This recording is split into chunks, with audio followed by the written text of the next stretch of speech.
नमस्कार, मेरा नाम आशु है और आज जो कहानी मैं आपके साथ शेयर करने जा रही हूँ उससे हमें यह समझ में आता है कि ज़िंदगी में हमें किसी भी इंसान की तरफ अगर देखना है तो वो पॉजिटिव नज़रिए के साथ देखना है।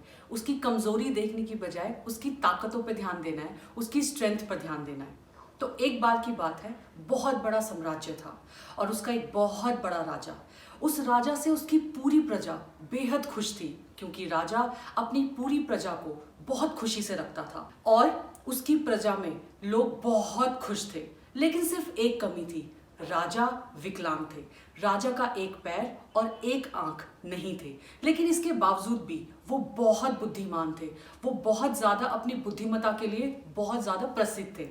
तो एक बार क्या हुआ, वो अपने पैलेस जो उनका महल था उसमें वो टहल रहे थे और टहलते हुए वो अपने पूर्वजों के बहुत बड़े बड़े चित्र देख रहे थे।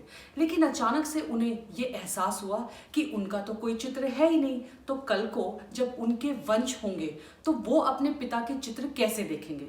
लेकिन उन्हें इस बात का भी एहसास हुआ क्योंकि वो विकलांग हैं तो कौन है जो उनका चित्र बनाएगा, लेकिन चित्र तो होना चाहिए।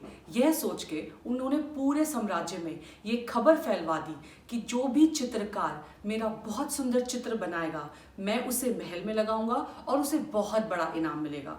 यह सुनकर आसपास के गांव, राज्य, साम्राज्य सभी चित्रकार के कान खड़े हो गए और सबने सोचा कि इतना पैसा मिलेगा, इतना धन दौलत मिलेगा तो हम जरूर बनाएंगे। लेकिन दूसरे ही पल सारे चित्रकारों ने अपने हाथ नीचे कर लिए, यह सोचकर कि एक विकलांग राजा का चित्र खूबसूरत कैसे हो सकता है। लेकिन उनमें से एक चित्रकार था जिसने हाँ किया और उसने अपना हाथ खड़ा करके यह बोला कि यह चित्र मैं बनाऊंगा, और उसने चित्र बनाना शुरू किया। कुछ दिनों के बाद चित्र पूरा हुआ और उसने राजा से कहा कि अब मैं ये चित्र दिखा सकता हूँ, तो जब आप बोलोगे राजसभा में मैं ये चित्र दिखाने को तैयार हूँ। ऐलान कराया गया और आसपास के गांव के लोग, प्रजा के लोग, आसपास के सभी चित्रकारों को बुलाया गया और सभी बहुत उत्साहित थे यह देखने के लिए कि ऐसा कौन सा चित्रकार है जिसने एक विकलांग राजा का चित्र भी बड़ा खूबसूरत बनाया। अगर चित्र राजा को अच्छा लगा तो उसे इनाम मिलेगा, मगर अच्छा नहीं लगा तो उसे दंड भी मिल सकता है। यह उत्साह इतना ज्यादा था कि बहुत सारी भीड़ राजमहल में इकट्ठी हुई। जैसे ही वो चित्र दिखाया राजसभा में उस चित्रकार ने, वो चित्र देखते ही सब के सब हैरान रह गए क्योंकि वो चित्र वाकई में ही बहुत खूबसूरत बना था। उस चित्रकार ने राजा को उस बड़े से चित्र में घोड़े पे बैठ के शिकार करते हुए दिखाया था। तो जब वो उन्होंने घोड़े पे बैठ के उसे शिकार करते हुए दिखाया तो उन्होंने तीर पकड़े हुए दिखाया, तो घोड़े से वो पैर दिख रहा था जो सही था और वो आंख बंद थी जो जिससे ठीक से दिखाई नहीं देता था।